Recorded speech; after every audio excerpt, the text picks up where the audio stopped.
नमस्कार, बहुत स्वागत है आप सभी का शख्सियत में। मैं हूं आपके साथ श्वेता मिश्रा अवस्थी। आज हमारे साथ बेहद खास मेहमान मौजूद हैं, उनसे रूबरू कराऊं। उससे पहले एक आपको शायद शोले फिल्म का डायलॉग याद होगा, जब बच्चा रोता है तो माँ कहती है कि बेटे को कि सो जा वरना गब्बर आ जाएगा। आज के वक्त में जब भ्रष्टाचार इतना बढ़ रहा है, घूसखोर इतने बढ़ रहे हैं, तो उन्हीं के जहन में भी एक डर रहता है कि मैं घूस लूँ या ना लूँ, कहीं एसीबी ना आ जाए। जी हाँ, इस वक्त हमारे साथ ACB DG BL Soni ji मौजूद हैं। सर, बहुत स्वागत है आपका हमारे इस खास कार्यक्रम में। Thank you. एसीबी की हम सर बात करें, लेकिन उससे पहले 35 साल का आपका अब तक का पूरा करियर रहा है भारतीय पुलिस सेवा में। सबसे रोमांचक और सुखद पल कौन सा रहा है, अगर आज आप पीछे मुड़कर देखते हैं तो? अगर मैं पीछे मुड़ के देखूं तो मुझे सबसे ज़्यादा तो ये है कि इतने वैरायटी ऑफ अपॉर्चुनिटीज़ मिली मुझे। सब तरह के जो पुलिसिंग में आयाम होते हैं उनको देखने का मौका मिला। मैं ट्रेनिंग में था तो सांप्रदायिक रूप से यहाँ राजस्थान में बहुत ज़बरदस्त दंगे हुए थे, उसके अंदर मुझे कुछ सीखने को, देखने को, करने का मौका मिला। फिर उग्रवाद अपनी चरम पे था। गंगानगर में मुझे एसपी ऑपरेशंस की पोस्ट पे पहली बार लगाया गया, नया पद क्रिएट करके। तो वहाँ आतंकवाद से लड़ने का एक बहुत ज़बरदस्त अनुभव हुआ। और सीमावर्ती अपराध है, तस्करी और अंतर्राष्ट्रीय जो अपराध होते हैं उनको देखने का मौका मिला। जयपुर में पहले कमिश्नर के रूप में जयपुर में एक नई सिस्टम को जनरेट करने का मौका मिला। एसडीआरएफ में एक बिल्कुल रॉ फोर्स को एक बहुत एक्शनेबल और एक एक्शन ओरिएंटेड फोर्स में कन्वर्ट करने का अवसर मिला। प्रशिक्षण में जा कर के और नए युवा हैं उनको कैसे प्रशिक्षण दिया जाए, कैसे तैयार किया जाए भविष्य के लिए, वो मौका मिला। सीबीआई में एक राष्ट्रीय स्तर पर अनुसंधान करने का और एक महत्वपूर्ण क्षेत्र जिसमें पंजाब, हरियाणा, हिमाचल, जम्मू कश्मीर, चंडीगढ़, उस क्षेत्र में काम करने का अवसर मिला। तो मैं ओवरऑल मुझे समय समय पर अलग अलग अपॉर्चुनिटीज़ मिलती रही और मैं खुश नसीब हूँ कि मुझे हर जगह कुछ काम करने का मौका मिला। बिल्कुल, और बहुत कम लोगों को ही ऐसे मौका मिलता है कि आपको हर एक कह सकते हैं कि कोई भी चीज़ अनछुई नहीं है, कोई भी फील्ड अनछुई नहीं रहेगी आपके लिए। अब 35 साल का ये आपका सफ़र रहा है, लेकिन अगर हम बात करें भारतीय पुलिस सेवा की, कृषि की पढ़ाई भी आपने की। शुरुआती तौर से बात की जाए तो क्या कॉलेज तक आते आते या इसके बाद लगा कि पुलिस सेवा में जाना चाहिए मुझे, या मैं उसके लिए ठीक हूँ, या फिर परिवार से कैसा सपोर्ट था, या फिर परिवार से ऐसा कहा गया फैमिली से कि नहीं आपको ये करना चाहिए? कैसे इस फील्ड में आना हो? देखिए, मैं एक छोटे से गाँव का रहने वाला हूँ। जोधपुर से 90 किलोमीटर दूर गाँव है मेरा, खारिया कंगार। तो मेरे परिवार के लोग सभी स्वर्णकार व्यवसाय में सभी व्यस्त हैं। सभी लोग सोना चांदी का व्यापार करते हैं और उसके गहने बनाते हैं। तो मैं भी गांव में उसी तरह की, मेरा भी यही था कि ऐसा नहीं था कोई बड़ा प्लान, लेकिन पढ़ाई में वहाँ पर मुझे अच्छी छात्रवृत्ति मिल गई। मुझे स्कूल में ठीक ठाक स्थिति रही। फिर मैं कॉलेज में जॉबनेर में आ गया। तो वहाँ से दिल्ली मेरा भारतीय कृषि अनुसंधान संस्थान में एडमिशन हो गया। वो मेरे लिए एक टर्निंग पॉइंट था। इससे पहले मुझे बिल्कुल पता नहीं था कि यूपीएससी क्या होती है, परीक्षाएं क्या होती हैं। वहीं जा कर के और ये मौका मिला और सिलेक्शन हुआ। बिल्कुल। पिछले 2 साल की बात की जाए, एसीबी की जब आपको जिम्मेदारी दी गई और एसीबी जिस तरह से प्रदेश में घूसखोरों को गिरफ्त में ले रही है और एक एक दिन में कितनी ही कार्रवाइयाँ की जाती हैं अलग अलग जगह पे, जिससे कि एसीबी की छवि भी और लोगों को भरोसा भी है कि घूसखोरों को गिरफ्त में ले जाएगी। लेकिन आपकी टीम की तारीफ की जाती है कि एडीजी और डीजी दोनों मिलकर जो कारनामे कर रहे हैं उस वजह से सलाखों के पीछे पहुंच रहे हैं। एडीजी दिनेश एमएन की अगर हम बात करें, उनसे आपकी बॉन्डिंग कैसी है? बहुत अच्छी बॉन्डिंग है। इससे पहले से भी हम अच्छे मित्र रहे हैं, हम साथ रहे हैं। वो जब मैं यहाँ एसपी था तो वो प्रशिक्षण में थे, उस समय भी हम साथ रहे हैं। तो अच्छी बॉन्डिंग है हमारी। एसीबी का जो सजग ग्राम योजना है, इसका रिस्पॉन्स कैसा मिल रहा है? ये बहुत देखिए, हमने ये पाया है पूरे जीवन के अनुभव में राजकीय सेवा में कि बिना आम जन के सहयोग के कोई भी विभाग सफल नहीं हो सकता। तो इसलिए सबसे पहले हमने ये प्रयास किया कि हमारे लोग जागरूकता के अभियान चलाएं। अपने जहाँ जहाँ वो पदस्थापित हैं उनके जिला मुख्यालय पर, उपखंड मुख्यालय पर, फिर तहसील मुख्यालय पर और गांव तक वो जाएं। राजस्थान के हर गांव में, हर ढाणी में और नगर और शहर के हर वार्ड में लोगों को ये पता रहे कि एक एजेंसी है, एक विभाग है एसीबी। अगर आपसे कोई आपकी गाड़ी कमाई में से रिश्वत मांगे तो देनी नहीं है और इस विभाग को सूचित करना है। तो इस तरह का हमने जागरूकता का अभियान चलाया। हमारी हेल्पलाइंस हैं 2, 1064 और एक व्हाट्सएप हेल्पलाइन है, उसका हमने प्रचार किया। तो तो उससे मुझे बहुत कहते हुए खुशी है और मैं सबका बहुत आभारी हूँ आम जन का कि उन्होंने बड़ी संख्या में हमारे पास परिवार भेजने, उनके कंप्लेंट करने शुरू किए। हमने उनको तुरंत उस पर कार्रवाई की और अलग अलग योजनाएं चलाई। एक हमारी योजना है ACB आपके द्वार। आप सटीक रूप से सूचना देते हैं कि फला फला अधिकारी मेरे से रिश्वत मांग रहा है जायज़ काम के लिए, तो हम कहते हैं आप वहीं रुकिए, वहीं हमारी टीम पहुंचती है और उनके साथ मिलकर के सत्यापन की कार्रवाई करके हम ऑफिसर को, जो भी लोक सेवक है, भ्रष्ट लोक सेवक, उसको अरेस्ट करते हैं। पहले एक छोटे स्तर के ट्रैप होते थे, बट अब और लोग भी आने लग गए तो बड़े स्तर के ट्रैप भी हुए, बड़े बड़े ट्रैप्स भी हुए। सर, लेकिन देखने में आता है अक्सर कि ACB ट्रैप की कार्रवाई को अंजाम देती है, सलाखों के पीछे इन रिश्वतखोरों को पहुंचाया जाता है, लेकिन अभियोजन स्वीकृति ना मिलने की वजह से बरी भी हो जाते हैं। आपको नहीं लगता इसमें और थोड़ी सख्ती होने की ज़रूरत है, क्योंकि बहुत मेहनत होती है जब आप किसी को पकड़ते हो, और अगर कोई ऐसे आराम से छूटेगा तो दोबारा कोशिश करेगा, उसके लिए फिर ज़्यादा डर नहीं रह जाएगा। निश्चित रूप से अभियोजन स्वीकृति में कुछ सुधार हुआ है, बट और सुधार की अपेक्षा है। अगर जो कम से कम जो रंगे हाथों पकड़े जाते हैं, जो बड़े अमाउंट के साथ पकड़े जाते हैं, तो उसमें अपेक्षा ये रहती है कि हाँ उसमें मुकदमे चलेंगे। बहुत बड़ी संख्या में राज्य सरकार ने अभियोजन स्वीकृतियाँ दी है, हमने चालान पेश किए हैं। जो समय सीमा है हमारी इन्वेस्टिगेशन की, उसको भी हमने काफ़ी कंट्रोल किया है, काफ़ी कम किया है, तो असर दिखने लगा है।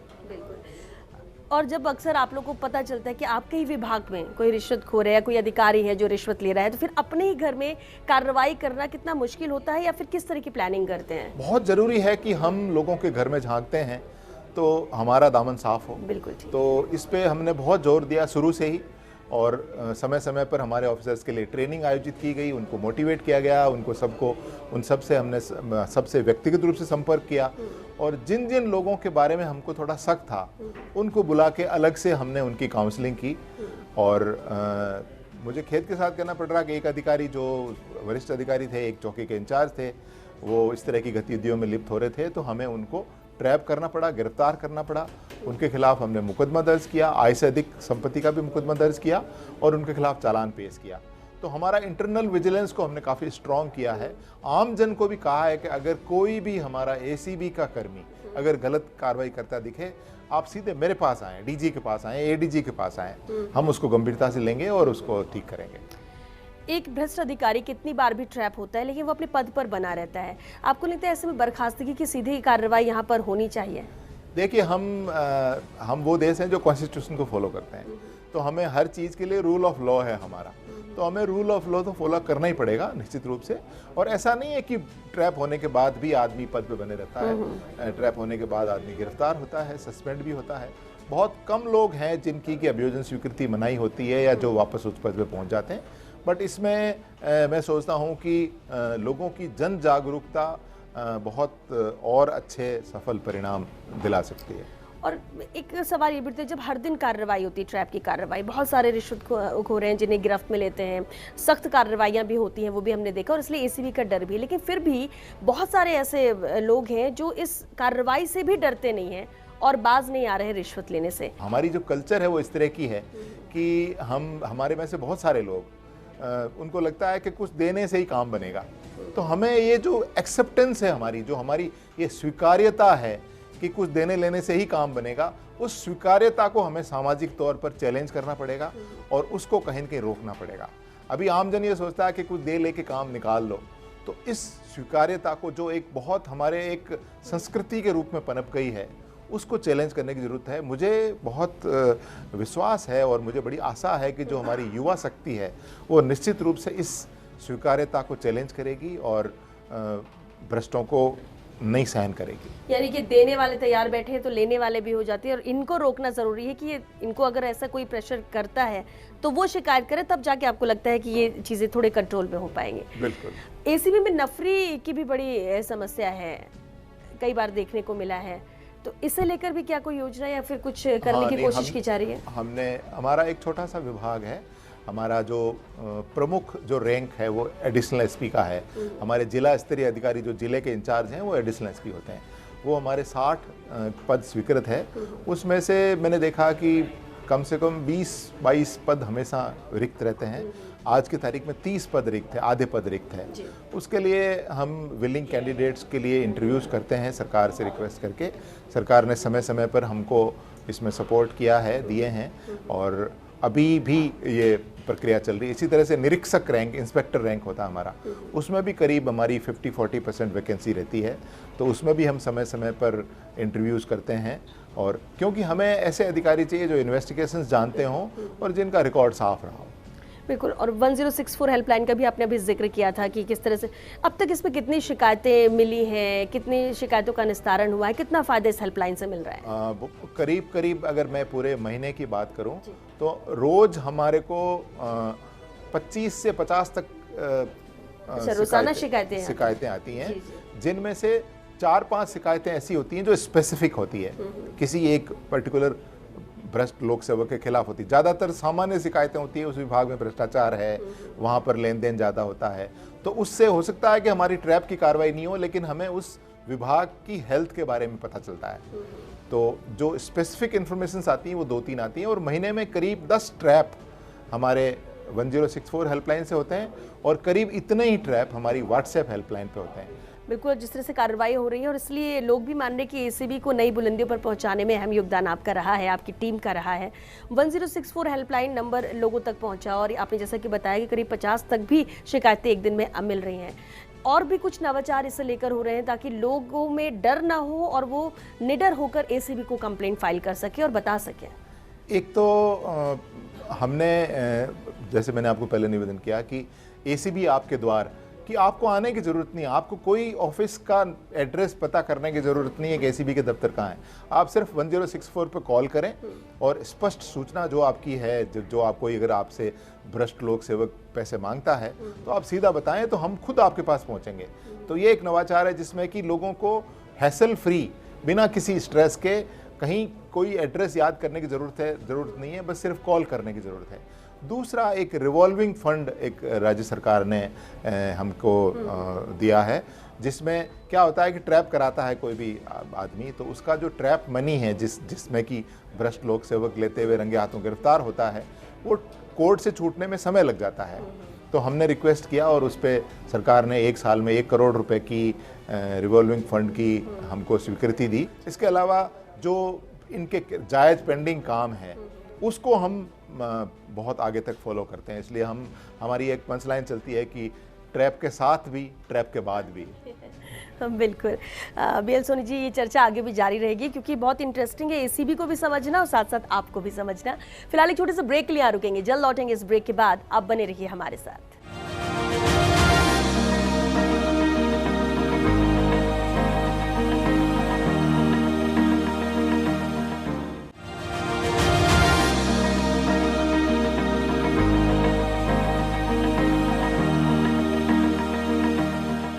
ब्रेक के बाद एक बार फिर आप सभी का बहुत स्वागत है। ACB DG BL Soni ji लगातार हमारे साथ बने हुए। सर, एक बार फिर आपका बहुत स्वागत। ब्रेक में जाने से पहले हम रिवॉल्विंग फंड की बात कर रहे थे। अभी कितना ये फंड बचा है और किस तरह से इस्तेमाल होता है ये आपने बताया, लेकिन ये भी एक तय सीमा है हर साल के लिए? नहीं, इसमें 1 करोड़ का ये फंड है। जब अगर ये पूरा हो जाएगा तो सरकार से, और क्योंकि इसमें से अल्टीमेटली खर्च नहीं होगा, बिकॉज जो परिवादी का पैसा है वो कोर्ट से मिल जाएगा, तो कोर्ट से मिलेगा और उसमें वापस ऐड होता रहेगा, पुनर्भरण होता रहेगा। मौजूदा एसीबी के ढांचे की बात की जाए, 2 साल से आप कर रहे, बहुत सारे बदलाव भी देखने को मिला, जो आप लोग नई चीज़ें लागू कर रहे हैं उसका रिजल्ट भी मिल रहा है, लेकिन फिर भी क्या कुछ जहन में आपके है कि कुछ और चीज़ें हैं जिसे आपको जल्द से जल्द इम्प्लीमेंट करना है? एक तो हमें, क्योंकि टेक्नोलॉजी में बहुत एडवांसमेंट आया है, तो उसमें हम चाहते हैं कि कुछ हमारे यूनिट्स में, जो हमारी यूनिट्स हैं फील्ड जिला स्तरीय, उनमें हम और ज़्यादा उनको सपोर्ट करें, उनको और ज़्यादा अपग्रेड करें। और हम एक मल्टी डिसिप्लिनरी एजेंसी हैं, हम खाली इसमें पुलिस ऑफिसर ही नहीं हो, बल्कि हमारे पास एक अच्छी टीम हो, चार्टर्ड अकाउंटेंट्स की भी, साइबर एक्सपर्ट्स की भी, रेवेन्यू से संबंधित तो अधिकारी हैं हमारे पास, बट हमारे पास और विभाग, क्योंकि हम सारे विभागों के भ्रष्टाचार को देखने का काम करते हैं, तो एक और इसको मल्टी डिसिप्लिनरी टीम को और स्ट्रेंथन करने की ज़रूरत है। और ट्रैप की कार्रवाई में तकनीक का और बेहतर इस्तेमाल कैसे हो सकता है? जैसे आप लोग कोशिश भी कर रहे हैं, आपने कहा और बेहतर होना चाहिए, तो ये और नई जो तकनीक है वो कैसे यूजफुल आपके लिए हो सकती है एसीबी के लिए? वो हम थोड़ा तो हमने अपग्रेड किया है अपने आप को कि हम बेसिकली जो भी करते हैं उसमें जो भ्रष्ट लोक सेवक है उसके साथ जो बातचीत होती है उसको रिकॉर्ड करते हैं। तो जो रिकॉर्डिंग करने का जो हमारा जो सिस्टम है उसको हम और अपग्रेड करना चाहते हैं, धीरे धीरे ला रहे हैं, बट उसका अगर थोड़ा स्पीड थोड़ी और तेज हो और वो हमारी लास्ट फील्ड यूनिट तक पहुंचे तो उसका फायदा राज्य को मिलेगा। बिल्कुल। पुलिस सेवा, भारतीय पुलिस सेवा में लंबे वक्त तक आप रहे, एसीबी में बाकायदा महानिदेशक आप काम भी कर रहे हैं। कभी ऐसा हुआ है कि किसी दोस्त अधिकारी की तरफ से कुछ सिफारिश आई हो कि ऐसा कोई फंस गया है या ऐसी चीज़ें हैं, दिक्कत में है, आप उसको निकालिए, इस तरह की चीज़ें भी, या ऐसा भी एक्सपीरियंस कुछ किया होगा आपने इतने सालों में? बिल्कुल, हम सभी सामाजिक प्राणी हैं, हमारे पास आते हैं, लेकिन उसको डील करने के दो तरीके हैं। कुछ लोग बहुत गुस्सा करके मना करते हैं, कुछ लोग प्रेम से मना करते हैं, कुछ लोग मान भी लेते होंगे, बट हमने यही रखा है कि उनको प्रेम से उनको अपनी जो स्थिति है, अपनी मजबूरी है वो बता दी, क्योंकि कानून है वो सबसे ऊपर है। हमारा जो सबसे बड़ा जो गाइडिंग प्रिंसिपल है वो हमारा कॉन्स्टिट्यूशन है। तो अगर कानून में अगर किसी ने गलत किया है, चाहे वो मेरा भाई है, मेरा दोस्त है, तो उसको भुगतना पड़ेगा। कानून का जिक्र कर रहे हैं, बिल्कुल, और हाथ भी बंधे होते हैं कि जो हमारा कॉन्स्टिट्यूशन है हमें उसी के हिसाब से करना है। लेकिन क्या आपको लगता है कि इतने सालों में जो संविधान में चला आ रहा है और अगर एसीबी जिस तरह से कार्रवाई कर रही है, कई बार चीज़ें ऐसी होती होंगी, मुश्किल लगती होंगी, दिक्कत आती होगी, लेकिन क्योंकि कॉन्स्टिट्यूशन में, इसलिए आपको वैसा फॉलो करना है। आपको लगता है कि थोड़े बदलाव की ज़रूरत संविधान में है, इसे लेकर कानून में बदलाव की ज़रूरत है? मैं सोचता हूँ हमारा कानून बहुत अच्छा है और समय समय पर हमारी पार्लियामेंट ने, हमारी असेंबलीज ने समय समय पर उसने बदलाव किए हैं, और मैं सोचता हूँ कि अगर हम उसको अच्छे से लागू कर पाएँ, अगर हम उसमें निष्पक्ष होकर के और बिना किसी दबाव के अगर हम लागू कर पाएँ, तो मैं सोचता हूँ कि बहुत अच्छा संविधान भी है हमारा और कानून भी है। तो मैं इस पे ज़्यादा टिप्पणी नहीं करना चाहूँगा। मैं चाहूँगा कि जो हमारा इम्प्लीमेंटेशन का जो प्रोसेस है उसको हमें और ज़्यादा थोड़ा शार्प करने की ज़रूरत है, इफेक्टिव करने की ज़रूरत है, एफिशिएंट करने की ज़रूरत है, पीपल ओरिएंटेड करने की ज़रूरत है। आपके कार्यकाल में अगर हम बात करें, क्या कभी एसीबी को राजनीतिक दबाव या प्रभाव का सामना करना पड़ा? देखिए, हमारे पास सभी तरह की रिक्वेस्ट आती हैं, लेकिन जो कानून में लिखा हुआ है, अगर कोई व्यक्ति रंगे हाथों पकड़ा गया 3 लाख रुपए लेते हुए, तो हम उसमें कोई भी उसमें मदद कर नहीं सकते। तो इसलिए मेरा व्यक्तिगत अगर तौर पे मैं आपको बताऊं तो इस तरह की ऐसी कभी कोई स्थिति नहीं आई जिससे कि मुझे बहुत परेशान होना पड़ा हो। अगर कोई बात आई तो हमने फैक्चुअल पोजीशन जो रिकॉर्ड में है वो बता दी, तो बात काम चल गया उससे। अगर मौजूदा सरकार की बात किया है, मुख्यमंत्री अशोक गहलोत हैं, वो साफ कहते हैं कि भ्रष्टाचारियों पर नकेल कसना है और आप लोग को भी फ्री हैंड दिया हुआ है। आप इन 2 सालों में क्या मानते हैं कि, या फिर पहले जो एसीबी में काम भी हो रहे थे, क्योंकि हर अधिकारी बेहतर करने की कोशिश करता है, भ्रष्टाचारियों के आंकड़ों में गिरावट आई है या तेजी आई है? कार्रवाई तो हो रही है जोर शोर से, उसमें कोई शक नहीं। देखिए, ऐसा नहीं है कि कोई भ्रष्टाचार अचानक एकदम बढ़ गया हो, लेकिन क्योंकि जागरूकता ज़्यादा हुई है, हम लोगों ने हेल्पलाइन को बहुत एक्टिवेट किया है, हमारी टीम ने प्रोएक्टिवली जाकर के कार्रवाई की है, इसलिए संख्यात्मक तरीके से अगर देखें हम, तो हमने ज़्यादा मुकदमे दर्ज किए हैं ट्रैप के, हमने ज़्यादा लोगों को पकड़ा है, न केवल ज़्यादा भ्रष्ट लोगों को पकड़ा है बल्कि उसकी स्प्रेड भी ज़्यादा हुई है। कुछ एरियाज़ थे जहाँ पर कम ट्रैप होते थे, अब सब जगह हुए हैं। तो जागरूकता ही इसका एक समाधान है। तो अगर हमारी जागरूकता इस लेवल तक हो जाए कि मैं मेरी गाड़ी कमाई में से, मैं मेरी मेहनत की कमाई में से रिश्वत में पैसे नहीं दूंगा और मैं रिश्वत के खिलाफ आवाज़ उठाऊंगा, तो मैं सोचता हूँ ये सारे लेने वाले लोग हैं, ये घबरा के अपने आप चुप हो जाएंगे। लेकिन एक समस्या आम जन की भी रहती है, काम आसानी से होते नहीं है, ये अधिकारी बहुत चक्कर काटने पड़ते हैं और लोग इस चीज़ से परेशान होने की बजाय सोचते हैं कि कैसे भी काम हो, बस काम हो जाए। आपको लगता है कि एक ये मेंटालिटी भी है जो इसे बढ़ावा देती है? बिल्कुल, और इसमें मैं सोचता हूँ कि वरिष्ठ अधिकारियों का बहुत बड़ा रोल है। किसी भी विभाग के जो वरिष्ठ अधिकारी हैं उनको ये देखना चाहिए, उनका सुपरविजन लेवल खाली ऑन पेपर नहीं होना चाहिए, उनका सुपरविजन लेवल इस हद तक हो कि उनकी आमजन से टच बना रहे। कई सारे वरिष्ठ अधिकारी होते हैं जिनका कि उसके विभाग से रिलेटेड जो लोग पीड़ित हैं उनसे संपर्क नहीं होता, तो उनको सच्चाई का सामना उनको उनसे होता नहीं है। बिल्कुल। तो जितना हमारी लोगों की, हमारे वरिष्ठ अधिकारियों की एक्सेसिबिलिटी, उनकी पहुंच पब्लिक तक जितनी बढ़ेगी, उतनी उनके पास बातें आती रहेंगी और उतना ही उनके सबॉर्डिनेट्स पे नियंत्रण रहेगा कि ये अधिकारी सबसे मिलता है, गलत बात भी इनके पास पहुंच जाएगी। तो अगर इस तरह से अगर हो तो मैं सोचता हूं कि निश्चित रूप से फर्क पड़ेगा। 35 साल का अब तक का ये सफ़र आपका रहा है, सफ़र आगे भी बढ़ रहा है, बहुत सारी जिम्मेदारियों को आपने निभाया, लेकिन बेहद सोनी की एक खासियत भी हमें पता चली कि आप कविताएं भी लिखते हैं। ये शौक कब से था और अभी आज के वक्त में जब इतना बिजी शेड्यूल रहता है, क्या वक्त दे पाते हैं? देखिए, ये एक तात्कालिक बात होती है जब कोई, ये सारी इमोशन से जुड़ी हुई बातें हैं। आप देखते हैं कि जैसे कोरोना था तो कोरोना में देखा कि लोगों को किस तरह की परिस्थितियों में, तो उसमें तो मैं थोड़ा थोड़ा, कविता तो नहीं कहूँगा मैं उसको, कोई 2 लाइनर 4 लाइनर मैं शुरू से लिखता रहा हूँ। तो अभी बस ये है कि पहले इतना सोशल मीडिया नहीं होता था, अपने खाली 2-4 दोस्तों को पता होती थी। अब क्योंकि सबको पता लगने लग गया तो एक को भेजते हैं तो वो दूसरे को भेजता है।